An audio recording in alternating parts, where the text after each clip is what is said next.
విఘ్నేశ్వర విఘ్నమస్తు. ఓం నమ శివాయ. Good morning friends. ఆదివారం, హ్యాపీ సండే. హ్యాపీగా ఉండాలి. ఉద్యోగస్తులకి, వర్కర్లకి అందరికీ ఆదివారం సెలవు కాబట్టి మనం సాధారణంగా ఏం చేయాలో అర్థం కాక నాన్ వెజ్ తెచ్చుకుంటాం, తింటాం, సినిమాలకు వెళ్తాం.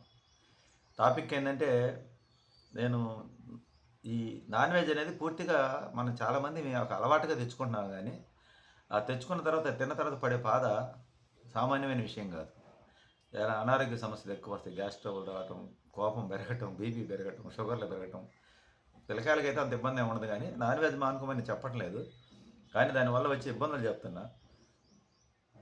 నాకు పని ఉన్నా లేకపోయినా ఆదివారం వచ్చేసరికి ఉదయాన్నే బజారు పోయి ఏదో ఒకటి తేవాలి నాన్ వెజ్ అనే ఒక ఇదిలో ఉంటాను నేను.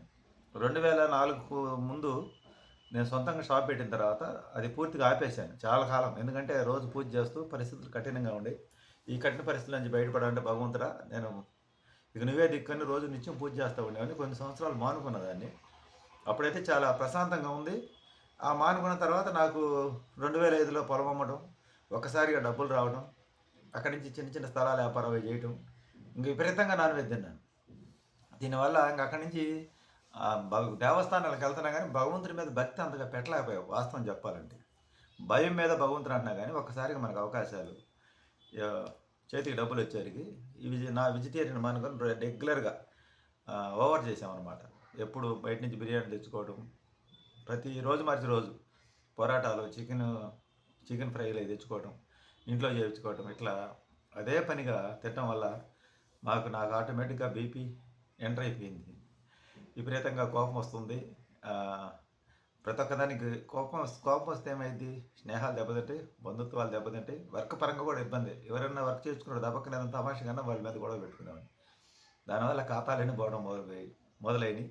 ఇంక రియల్ ఎస్టేట్ వ్యాపారం కూడా దాంట్లో కూడా ఎట్నే ఈ ఆవేశం కోపం మీద ఏదైనా సమస్య వచ్చినా దాన్ని పరిష్కరించుకునే విధానం తెలియక కట్టే పట్టి చేసుకోవడం వల్ల ఈ వ్యాపారం నాకు వద్దు చికాకని అది కూడా ఆపేశాను. ఇదంతా కూడా ఏంటంటే మనం తినే ఆహారం అలవాటు వల్ల వస్తాయండి. ఈ ఆహారం ఇదే పనికి మేము నాన్ వెజ్ తినడం వల్ల ఆల్రెడీ 2 ఆపరేషన్లు జరిగిన మా ఆవిడికి, ఇంకా ఆమెకి ఒళ్ళు రావడం, ఆ తర్వాత మోకాలు నొప్పులు రావడం 2012 నుంచి స్టార్ట్ అయింది. ఆమెకు చూపిస్తే విపరీతంగా హై బీపీ ఉంది. ఆమెకి బీపీ హై బీపీ దాదాపు 280, 300 దాకా వెళ్ళింది. ఇంకా ఆమెకు బీపీ చూపించాను, నేను కూడా చెక్ చేసుకుని నాకు మొదలైంది బీపీ అన్నారు. హై బీపీ ఉండటం వల్ల చాలా రకాల అనారోగ్య సమస్యలు వస్తాయి. 2014లో ఒక కాలికి కొలెస్ట్రాల్ గడ్డ ఉంటే ఆపరేషన్ చేసాం. కొలెస్ట్రాల్ అంటే మనం ఈ ఫుడ్ తినడం వల్ల వచ్చేది. తర్వాత ఎముకల డాక్టర్ దగ్గరికి వెళ్ళి చూపించుకోవడం మొదలుపెట్టాం. ఇంకా అక్కడి నుంచి 2011 నుంచి 12 సంవత్సరం నుంచి హాస్పిటల్ ఖర్చులు మొదలయ్యాయి వరుసగా. అంతకుముందు పిల్లలకి ఏదో బాగాలేకపోతే జనరల్గా ఏదో హాస్పిటల్ తీసుకొని చూపించుకునే వాళ్ళని. ఇది తిన్నప్పుడు మనం ఆనందంగా ఉంటాం అనుకుంటాం, కానీ ఆనందంగా ఉండమండి. సాయంత్రానికి మళ్ళీ మధ్యాహ్నం నుంచే గ్యాస్ ట్రబుల్ ఎక్కువ కావటం, టానిక్లు తాగటం, దాని ఖర్చు ఒక 800, 600, 700 అయింది. అందులో మా ఇంట్లో అందరం ఒక రకం తినం. నాకు ఫ్రెండ్స్ రొయ్యలు తెచ్చుకుంటే వాళ్ళకి చికెన్ కానీ మటన్ కానీ కావాలి. మటన్ మా అమ్మాయి తిందాం, వల్ల మా అమ్మాయి రొయ్యలు తింది, ఆమె చికెన్ కావాలి, మా ఆవిడికి మటన్ అంటే ఇష్టం. ఇట్లా ఒక్కొక్కరికి ఒక్కో రకంగా ఇష్టం అనమాట. దానివల్ల గజిబిజిగా అందరిని మెప్పించాలని 2 రకాలు తెచ్చుకొని 2 రకాలు ఎక్కువగా తిని దానివల్ల అనారోగ్యం వచ్చేది. ఈ అనారోగ్య సమస్యలు అన్నీ ఎందుకు వస్తున్నాయి ఏందని ఆలోచన చేస్తే ఇదేనని నాకు ఇప్పటికి అర్థమైంది. అయితే ఆదివారం రోజు తినకూడదని చెప్తారు చాలామంది. అది ఎందుకు చెప్తారో నాకు తెలియదు, కానీ ఆదివారం మానుకునే మటుకు మంచిగా జరుగుతుందని నాకు అనిపిస్తుంది. ఇప్పుడు పోవయా నువ్వు ఇన్ని సంవత్సరాలు తిని ఇప్పుడు మాకు చెప్తున్నా అంటే ఇప్పుడు ఎవరిని మానుకోమని చెప్పట్లా. మా వయసు వాళ్ళకైనా సరే ఆ అనారోగ్య సమస్యలు, హాస్పిటల్ దెబ్బలు తట్టుకోలేక నాకు ఇప్పుడు అర్థమైంది ఏంటంటే, మా ఆవిడికి మళ్ళీ ఇప్పుడు గర్భసంచులు ఫైబ్రాయిడ్స్ ఉంది. ఈ నాన్ వెజ్ వల్లే నాకు అర్థమవుతుంది. 2020లో 18 సంవత్సరంలో 17 సంవత్సరంలో కన్నా ఆపరేషన్ చేయించాను. 17 సంవత్సరం అనుకుంటా, 17 కాదు 18, 2018లో. మళ్ళీ 2020లో ఇంకొక కన్ను ఆపరేషన్ చేయించాను, శుక్లాలు వచ్చి. తర్వాత మళ్ళీ ఇప్పుడు వచ్చేసి మళ్ళీ ఆమెకి ఈ గర్భసంచి తీసేయాలన్నారు. ఈ అన్ని రుగ్మతులు, అనారోగ్యాలు ఇవన్నీ కూడా దీనివల్ల నాకు అర్థమైంది. పైగా నాకు కూడా ఎప్పుడు విపరీతమైన కోపం, చికాకు, టెన్షన్, షుగర్ పెరగటం, ఏదన్నా ఫోన్ వచ్చినా కూడా దడదడ భయంగా ఉంటుంది. ఈ మధ్యకాలంలో మా కొడుకు స్వామి మానేసిన తర్వాత మేము 45 రోజులు అవన్నీ మానేసాం కాబట్టి చాలా వరకు ప్రశాంతత అనేది ఉంది. అంటే సమస్యలు ఉండి ఆ సమస్యనే పదే ఆలోచన చేసుకుని నిద్ర లేకుండా బాధపడాను అంతకుముందు. సరే ఇప్పుడు ఏమైతుంది అయితేనే ఒక నిర్ణయానికి వచ్చాం. అంటే నాకు కొలెస్ట్రాల్ ట్యాబ్లెట్ రెగ్యులర్గా వేస్తా.